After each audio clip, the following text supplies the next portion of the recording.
The day I buried my son, my husband checked his phone during the eulogy. That was the moment I knew our marriage was as dead as the child we'd lost. I'm Taylor, and until 3 weeks ago, I thought I understood grief better than most. As a psychologist specializing in grief counseling, I'd guided countless patients through their darkest moments. But nothing prepared me for losing Tommy. Nothing prepared me for Joseph's reaction either. We should start thinking about clearing out his room, Joseph whispered as we stood by the tiny casket. The space could be useful. I stared at him, unable to process the words. Around us, mourners dabbed at their eyes with tissues, their black attire a stark contrast against the vibrant spring flowers adorning the cemetery. My sister Alina squeezed my hand, but I barely felt it. "What did you just say?" My voice cracked. Joseph glanced up from his phone. "I'm just being practical, Taylor. We need to move forward." Move forward. Our 8-year-old son had been dead for barely a week. The image of his empty bedroom, still littered with half-finished Lego projects and dog-eared books, flashed through my mind. "Taylor?" Regina, my colleague, approached cautiously. "Do you need a moment?" I nodded, grateful for the escape. Regina led me to a quiet corner of the cemetery, away from the sympathetic gazes and whispered condolences. "He's been like this since the accident," I confided, my hands shaking as I accepted the water bottle she offered. No tears, no breakdown, nothing. Just business as usual. Regina's face darkened. "That's not normal grieving behavior." "I know. I keep telling myself he's in shock, that everyone processes grief differently." I laughed bitterly. "I should know, right? It's what I tell my patients." "This is different," Regina said firmly. "The Joseph I knew 6 months ago would have been devastated. Remember how he reacted when Tommy broke his arm?" The memory hit me like a physical blow. Joseph had been frantic, barely leaving Tommy's side during the hospital stay. Where was that father now? "Something's changed," I admitted. Or maybe I'm just seeing him clearly for the first time. A notification sound cut through our conversation. Joseph stood several feet away, engrossed in his phone. As I watched, he smiled slightly at whatever he was reading. "I should get back," I said, straightening my black dress.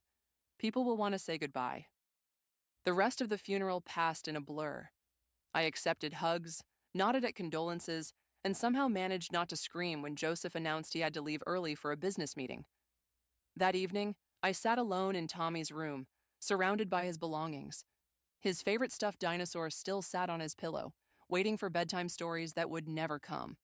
On his desk, a half-written letter to Santa listed Christmas wishes he'd never receive. My phone buzzed with a text from Joseph. "Meeting running late. Don't wait up."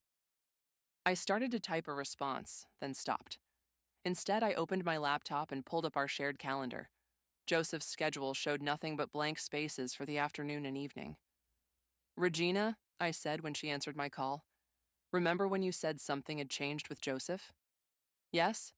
"I need your help. Something's not right, and I'm going to find out what it is." "Taylor." Regina's voice was cautious. "Are you sure this is the right time? You're grieving." "I'm grieving my son," I cut in. "But I'm starting to wonder if I should be grieving my marriage too. Joseph's hiding something, and I need to know what it is." There was a long pause before Regina responded. "Okay, what do you need?" I looked at Tommy's dinosaur, remembering how Joseph used to make it dance to make our son laugh. When had those moments stopped? When had I stopped noticing they were gone? "Everything," I said firmly. "I need to know everything. Bank statements, phone records, email accounts, whatever you can help me access." "That's not exactly legal," Regina warned. "Neither is what I suspect he's doing." I picked up Tommy's dinosaur, hugging it close. My son deserved better than a father who checks his phone during his funeral, and I deserve to know why the man I married turned into a stranger. "I'll help," Regina said finally. "But Taylor, be prepared. Whatever we find might change everything." "Everything already changed the moment Tommy died," I replied. "Now I just need to understand why." After hanging up, I sat in the growing darkness of Tommy's room, clutching his dinosaur and making a silent promise. I would find out what Joseph was hiding. I would understand why he'd changed. And when I did, I would make sure he felt every ounce of pain he'd failed to show at our son's funeral. I just didn't know then how deep the betrayal went, or how much more I would lose before I found the truth. Regina's office felt like a war room, with papers spread across her desk and multiple screens displaying various documents. 2 weeks had passed since Tommy's funeral, and we'd been digging deeper into Joseph's life every day. Look at this. Regina pointed to a spreadsheet. These withdrawals happen like clockwork, the 15th of every month.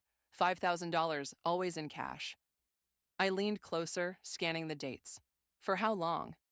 3 years at least. That's as far back as I could access. The numbers blurred before my eyes. 3 years of secret withdrawals. 3 years of lies. Where's the money going? That's the thing. Regina clicked through several windows. It's not going to any shared accounts, not to his business ventures, not to any investments I can trace. A knock at the door made us both jump. Connor, Joseph's business partner, stood in the doorway, his expression uncertain. "Taylor, I thought I saw you come in here." He glanced at the screens, which Regina quickly minimized. "How are you holding up?" "I'm managing," I said, forcing a smile. "Just catching up with Regina." Connor shifted uncomfortably. "Listen, I've been meaning to talk to you about Joseph." My heart rate picked up. "What about him?" "He's been different lately, distracted, missing important meetings or showing up unprepared." Connor ran a hand through his graying hair. I assumed it was grief, but this started before Tommy. "How long before?" I asked, keeping my voice steady. 6 months? Maybe more. He's been taking a lot of business trips to Portland, but half the time I can't reach him when he's there." Connor shook his head. "I probably shouldn't be telling you this." "No, please." I touched his arm. "I need to know." "Well, last month he missed a crucial investor meeting. Said he was in Portland, but when I called the hotel where he usually stays, they had no record of him." After Connor left, I turned to Regina. "Portland, that's only 3 hours away. Want me to look into property records there?" I nodded, already pulling out my phone to text my journalist friend, Gwendolyn. "I'm going to need another favor." That evening, I arrived home early, determined to search Joseph's home office before he returned. The room felt foreign now, like everything else in our life. His desk drawer was locked, but I found the key taped under his keyboard, an old habit he'd never broken. Inside, beneath a stack of papers, lay a small leather notebook. My hands trembled as I opened it. Inside were dates, times, and brief notes. W's soccer game, 3 p.m. C. Dinner at Giovanni's. Remember, W's allergic to peanuts. Who were W and C? My phone buzzed. A text from Gwendolyn. "Found something. Coffee tomorrow?" The next morning, I met her at our usual cafe. She slid a manila envelope across the table. "Property records," she explained. "Joseph's name isn't on any of them, but I found something interesting. A house purchased 3 years ago by a shell company, one that traces back to his business holdings. The photos showed a modest 2-story home with a well-maintained garden. A child's bicycle lay on its side in the driveway." "There's more," Gwendolyn said quietly. "I drove by yesterday. A woman lives there with her son. The boy looks about 10. My coffee cup clattered against its saucer. "A son?" I took some pictures. She hesitated before showing me her phone. "Taylor, are you sure you want to see these?" The first photo showed a woman with auburn hair unloading groceries. The second made my blood run cold. Joseph, helping a young boy with what looked like soccer gear. "When was this taken?" "Yesterday afternoon." Yesterday. While I'd been searching his office, he'd been playing Happy Families in Portland. "The boy," I whispered. "What does he look like up close?" Gwendolyn swiped to another photo. The child had Joseph's eyes, his smile. He was wearing a soccer uniform with Edwards printed on the back. "His name is Wyatt," Gwendolyn said gently. "Wyatt Edwards. His mother is Clara Edwards." The cafe suddenly felt too small, too hot. 3 years of withdrawals, a secret house, a whole other family. "Taylor?" Gwendolyn reached across the table. "What are you going to do?" I stared at the photo of the boy, Wyatt, who shared my husband's features and someone else's last name. While my son lay cold in the ground, this child played soccer with the father who couldn't even cry at Tommy's funeral. "I'm going to destroy him," I said, my voice surprisingly calm. "Not just expose him, destroy him, and I know exactly where to start." I pulled out Joseph's notebook, the one filled with dates and initials that now made perfect sense. First, I need to meet Clara Edwards. She deserves to know she's not the only one who's been betrayed. Portland in autumn looked exactly like the life Joseph had built here. Picture perfect on the surface, rot underneath. I'd been sitting in my rental car outside the local elementary school for 20 minutes, watching parents collect their children. You don't have to do this today. Regina's voice crackled through my phone speaker. We could gather more information first. No, I said, watching another wave of kids pour out the front doors. I need to see them, to make it real. That's when I saw him, Wyatt. He bounded down the steps wearing a blue backpack covered in dinosaur patches, just like Tommy used to have. The sight knocked the wind out of me. Taylor, are you there? He's here, I whispered.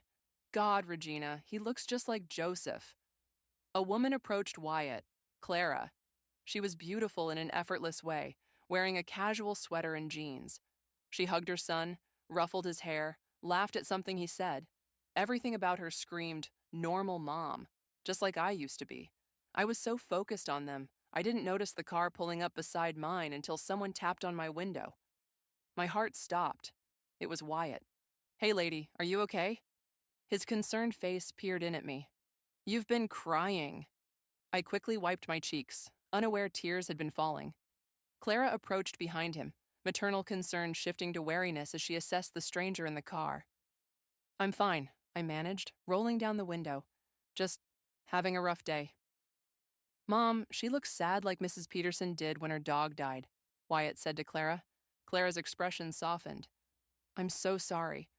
Would you like us to call someone for you? The irony was almost laughable.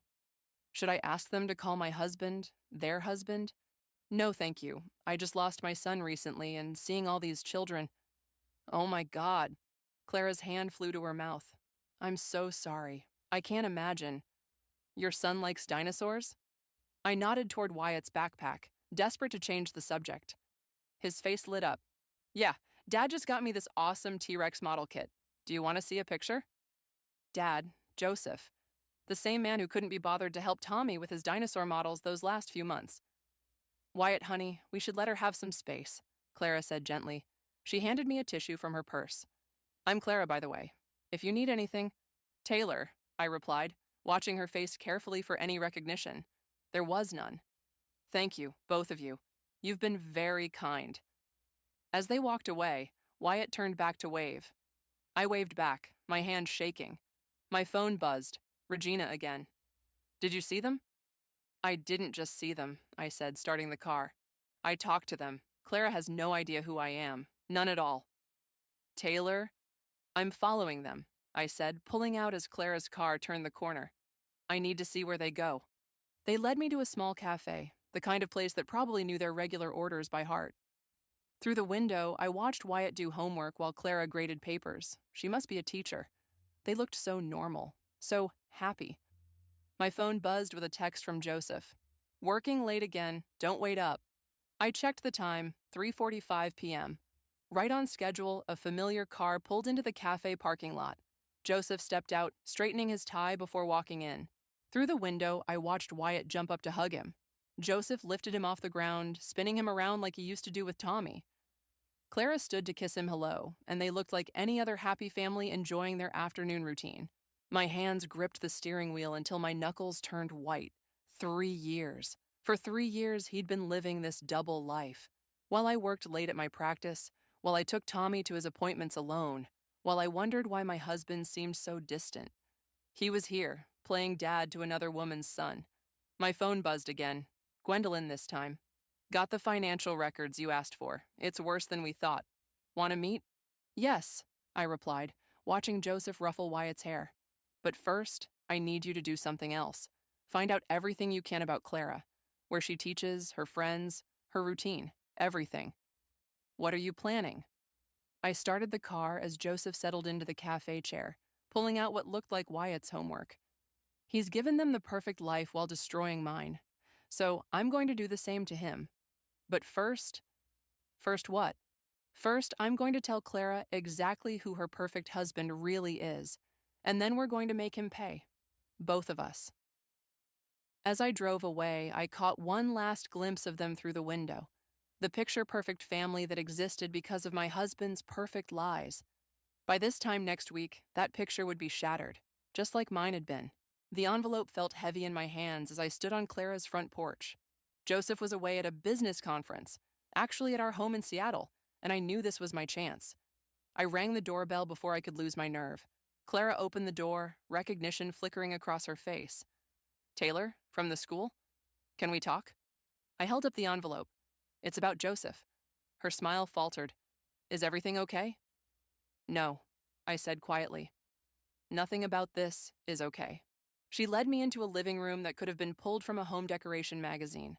Family photos covered the walls, Joseph and Wyatt at the beach, Clara and Joseph's wedding photo, Wyatt's school pictures. A parallel life documented in perfect detail. Would you like some tea? Clara offered. I'd rather just show you these. I pulled out the photos, the bank statements, the marriage certificate, mine, not hers, laid them on her coffee table like cards in a terrible game. Clara's hands trembled as she picked up my wedding photo. I don't understand. Joseph is my husband, I said. Has been for 12 years.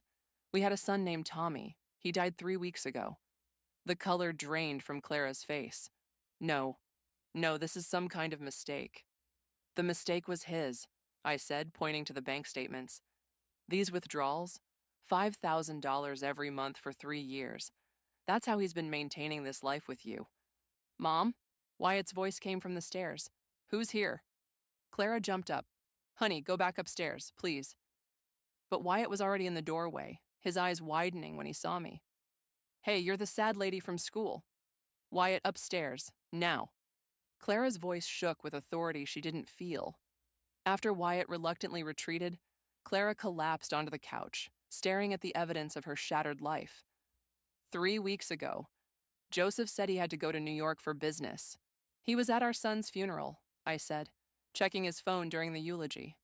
Clara pressed her hands to her mouth, tears streaming down her face. 10 years, she whispered. We've been married 10 years. Wyatt, oh God, Wyatt. I'm not here to hurt you or Wyatt, I said, my professional training kicking in despite everything. I'm here because you deserve to know the truth, and because I think we can help each other. Help each other? Clara laughed bitterly. How? By sharing custody of our mutual husband?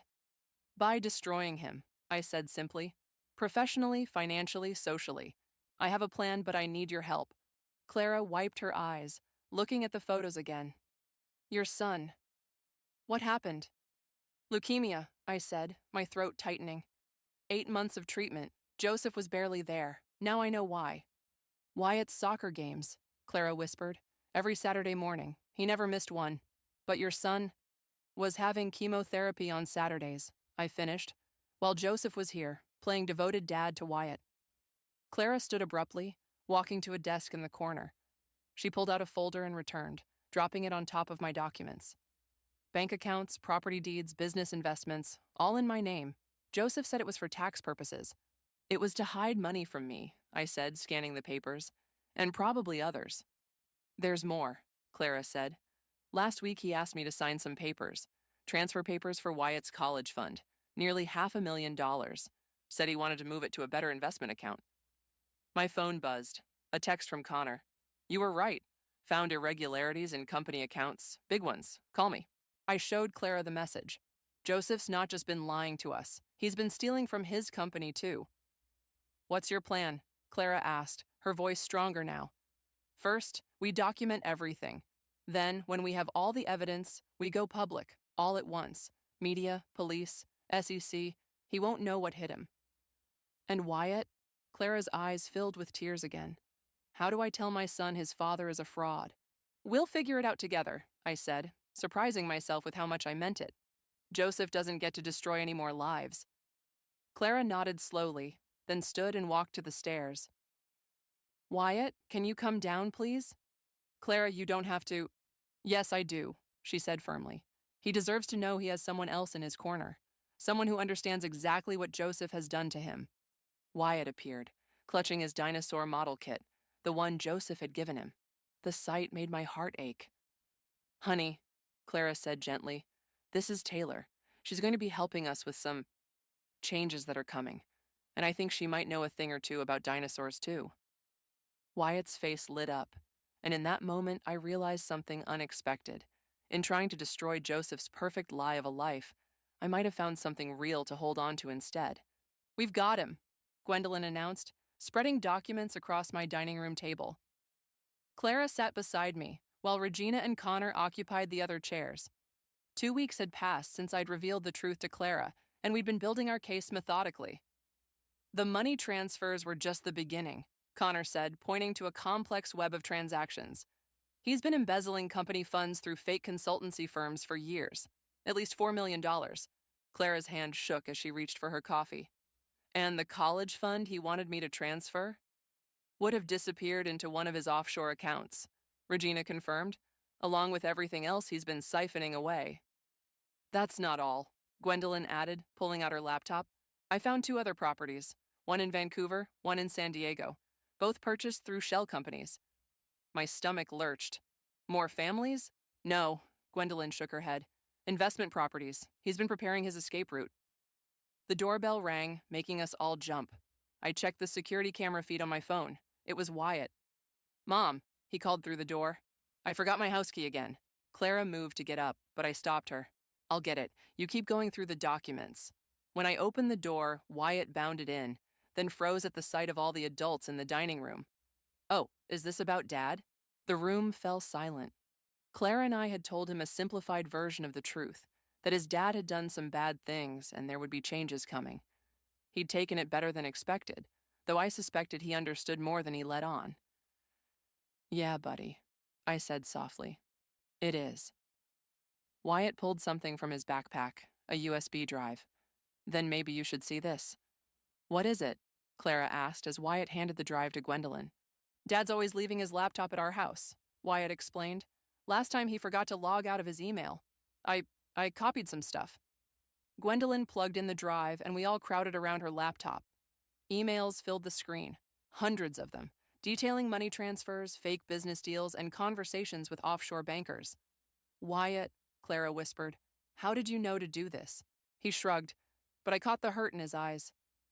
"Dad stopped coming to my soccer games 2 months ago. Said he was busy with work. But I saw him texting about beach houses instead." I pulled out a chair for him. "You're pretty smart, you know that." "Tommy was smart too, wasn't he?" Wyatt asked quietly. "Dad had a picture of him on his phone once. He said it was his friend's kid, but it wasn't, was it?" The room grew very still. I swallowed hard. "No, it wasn't." Wyatt nodded, then pulled out another surprise, a small notebook.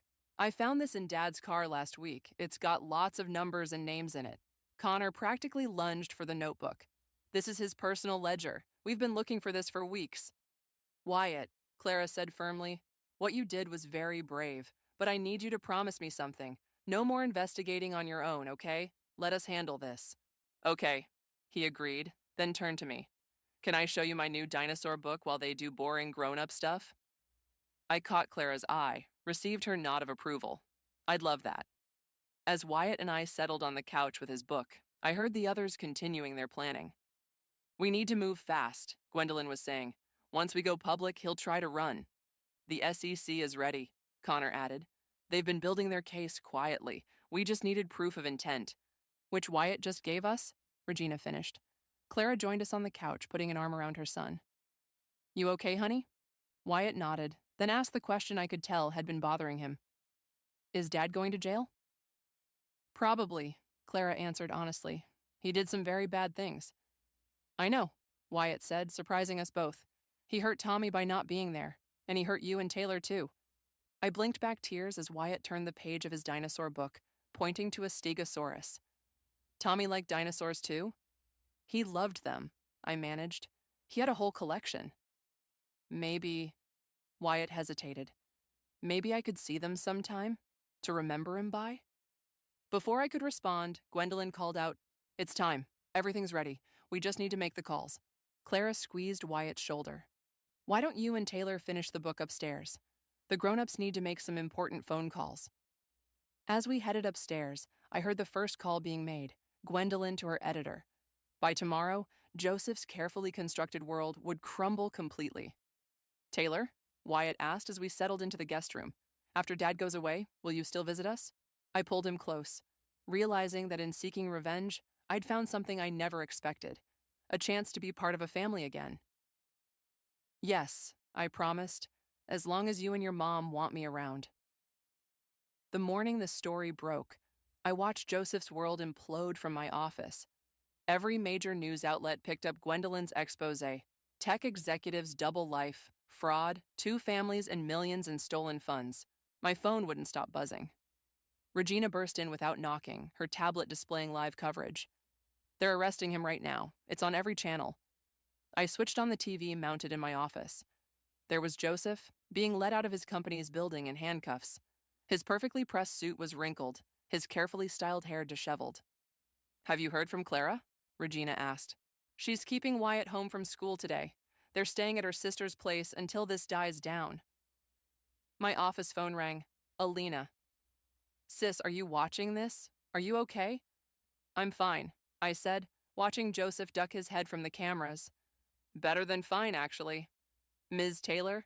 My receptionist's voice came through the intercom. There are reporters in the lobby asking for you. Don't let them up, Regina instructed, then turned to me. You should go home. This is going to get crazy. She was right. By the time I made it to my car, reporters were swarming the parking lot. Their questions followed me as I drove away. Did you know about his other family? What happened to the stolen money? How long have you been planning this expose? I drove straight to Clara's sister's house, where Clara was pacing the living room, phone in hand. The press found my classroom. The principal had to cancel my classes. How's Wyatt? Upstairs, playing video games, trying to pretend this isn't happening. Clara ran her hands through her hair. Joseph's lawyer called. He wants to talk. Don't, I warned. Not without your own lawyer present. Taylor, Wyatt's voice came from the stairs. You're on TV. We rushed to the living room, where a news anchor was showing my photo alongside Joseph's arrest footage. Sources say Joseph's first wife, Taylor, a prominent grief counselor, worked with his second wife, Clara, to expose his fraudulent activities. Clara muted the TV as her phone rang again. Joseph's number. Should I answer it? Put it on speaker, I said. Joseph's voice filled the room, desperate and angry. Clara, listen to me. This is all a misunderstanding. Taylor's twisted everything. Like you twisted the truth about having another family? Clara's voice was ice. About stealing millions? About missing your son's cancer treatments to attend my son's soccer games? I can explain everything. No, I cut in. You can't explain why you checked your phone during Tommy's eulogy. You can't explain why you wanted to clear out his room a week after he died. Taylor? His voice changed, becoming harder. You did this. You turned Clara against me. You ruined everything. You ruined everything, Wyatt said suddenly, moving closer to the phone. You lied to everyone. You hurt Tommy. You hurt both my moms. The line went silent for a moment. When Joseph spoke again, his voice shook. Wyatt, son, please. Don't call me son, Wyatt said firmly.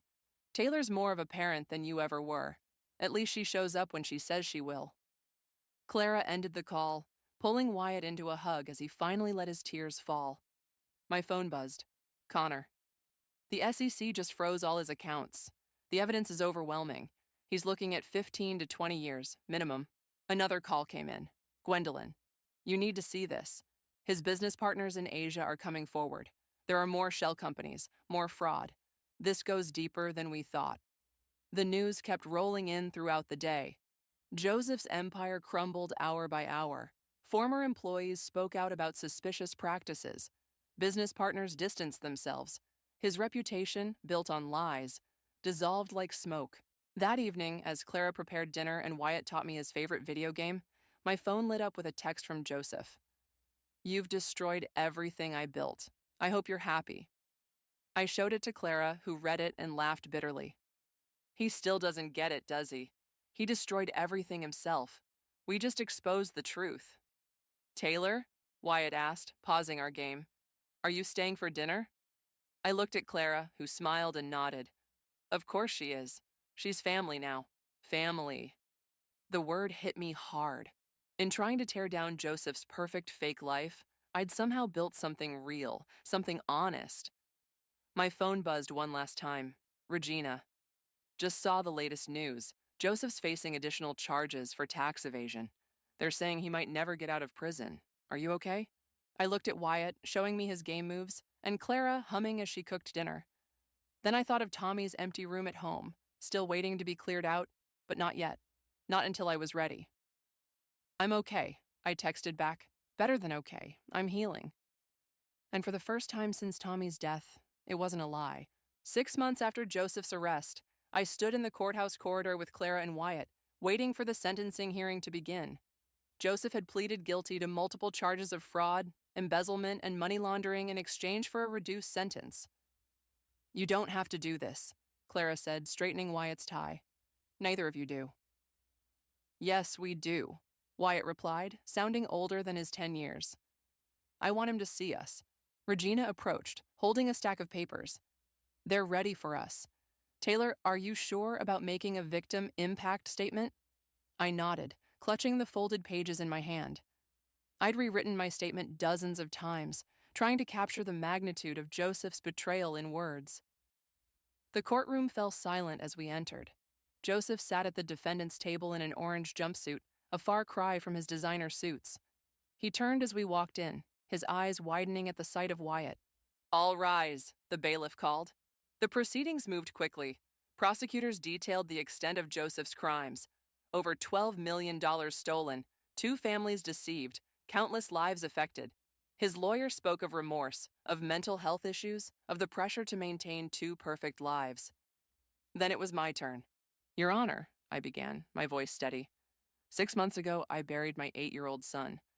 While he was dying, his father was living another life, playing soccer dad to another little boy. Tommy spent his last Christmas in the hospital. Joseph told me he was at a business conference. He was actually decorating a Christmas tree with his other family. I looked directly at Joseph. But this isn't just about Tommy. This is about every lie, every moment stolen from both families. While Clara attended parent-teacher conferences alone, believing her husband was working late, he was having dinner with me. While I sat through chemotherapy appointments alone, he was cheering at Wyatt's soccer games. Joseph wouldn't meet my eyes. Good. The money he stole doesn't matter to me. What matters is the time he stole. Time Tommy could have had with his father. Time Clara could have spent building an honest life. Time Wyatt could have had with a dad who wasn't living a lie. Clara spoke next, her voice trembling but determined. For 10 years, I believed I had the perfect marriage. Now I know it was built on fraud. My son's college fund was stolen money. Our house was bought with embezzled funds. Every memory is tainted. Then, unexpectedly, Wyatt stood up. Your Honor, he asked, can I say something? The judge leaned forward, considering, then nodded. My dad missed my last 3 soccer games before he got arrested, Wyatt said clearly. I was sad about it, but now I know he missed them because he was supposed to be with Tommy, who was really sick. He chose not to be there for either of us. Joseph finally broke, calling out, Wyatt, please. Mr. McDonald, the judge warned, you'll have your chance to speak. When Joseph's turn came, he stood slowly. Your Honor, I never meant to hurt anyone. I loved both my families. I couldn't choose. I couldn't let go. So instead you let my son die alone, I interrupted, earning a sharp look from the judge. 25 years, the judge announced after deliberation, with no possibility of parole for 18 years. Additionally, all assets will be seized and redistributed to the victims. As the gavel fell, Joseph called out again, Taylor, Clara, please just let me explain. But we were already walking out, Wyatt between us, heading toward a future that didn't include Joseph's lies. Outside the courthouse, reporters waited with cameras and questions. But before we could navigate through them, Wyatt tugged on my sleeve. Can we go to Tommy's grave? He asked quietly. I made something for him in art class. Clara squeezed my hand. We can take my car. At the cemetery, Wyatt placed a carefully crafted clay dinosaur beside Tommy's headstone. I made it green because Taylor said that was his favorite color. It's perfect, I whispered, watching as Wyatt traced Tommy's name with his finger. Mom, he asked Clara, can we put up a swing set in our new backyard? Taylor said Tommy really liked swings. Clara smiled through her tears. Of course we can. And Taylor can help us build it, Wyatt continued. since she's going to be living next door and everything. The decision to buy the house next to Clara's had been impulsive, but right.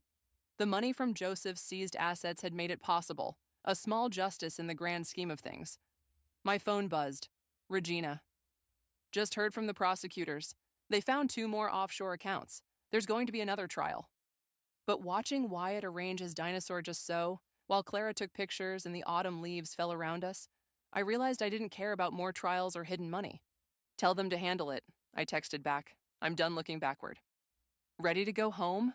Clara asked, putting her arm around Wyatt. Home. Not to an empty house full of memories and lies, but to a street where Wyatt would ride his bike between our houses, where Clara and I would share coffee on weekend mornings, where healing could finally begin. Yeah, I said, taking one last look at Tommy's grave. We're ready. The moving truck pulled away from my Seattle house for the last time. Regina helped me pack the last box into my car while Alina carried Tommy's dinosaur collection, carefully wrapped in bubble paper. You're sure about this? Alina asked, not for the first time. A familiar SUV pulled into the driveway. Clara and Wyatt, right on schedule. Wyatt bounded out, wearing his dinosaur backpack. Is that all of them? Can I see? Let's wait until we get to the new house, I said, ruffling his hair. These guys need to be unpacked carefully. I still can't believe you're moving to Portland, Regina said, hugging me tight. Who's going to help me terrorize cheating husbands now? I heard that, Clara called out, laughing. And technically, she's moving to Lake Oswego, right next door to a very nosy neighbor who makes excellent coffee. The drive to Portland felt different this time. No surveillance, no secret missions, no burning rage. Just the open road and possibility ahead. Wyatt rode with me, chattering about his plans for Tommy's dinosaurs. We can make a special shelf in the game room, he explained. That way when I come over to play video games, it'll be like Tommy's playing too. My throat tightened. That's perfect. At the new house, Clara had already set up a welcome party. Regina and Alina helped unpack while Wyatt supervised the dinosaur placement with scientific precision. Mail came, Clara said, handing me an envelope. From the prison. Joseph's handwriting. I'd received several letters since the sentencing, all returned unopened. This one felt different. You should read it, Clara said softly. We both should. Inside was a single page. Taylor and Clara, I'm not asking for forgiveness. I don't deserve it. But I need you to know I'm getting help here. Real help. The psychiatrist says I have narcissistic personality disorder. It doesn't excuse what I did, but maybe it explains some of it. I think about Tommy every day.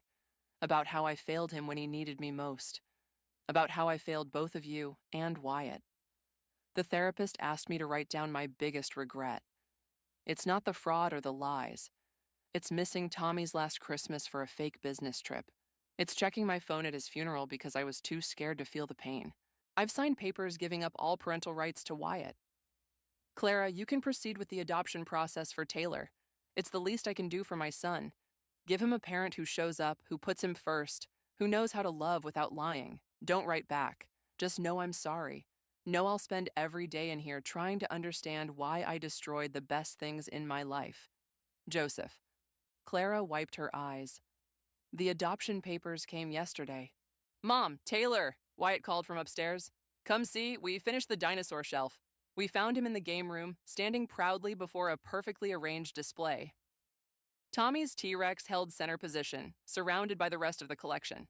Below it, Wyatt had placed the clay dinosaur he'd made for Tommy's grave. See, he pointed. I left space for new ones, too. Because families grow, right? That's what you said, Mom. Clara pulled him close. That's right, honey. The doorbell rang. More visitors. Gwendolyn arrived with housewarming wine, followed by Connor with pizza. Soon the house was full of laughter and conversation. Speech, Regina called out, raising her glass. The hostess has to make a speech. I looked around the room. At Regina, who'd helped me uncover the truth. At Gwendolyn, who'd brought it to light. At Alina, who'd supported me through the darkness. At Clara, who'd turned from victim to sister. At Wyatt, who'd shown me love could grow even from lies. When Tommy died, I began, I thought that was the end of my story as a mother. Then I discovered Joseph's lies, and I thought revenge would write the next chapter. But standing here now, I gestured to the dinosaur shelf, where Tommy's collection watched over us all.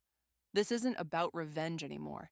It's about healing, about building something true from something false, about choosing family instead of fury.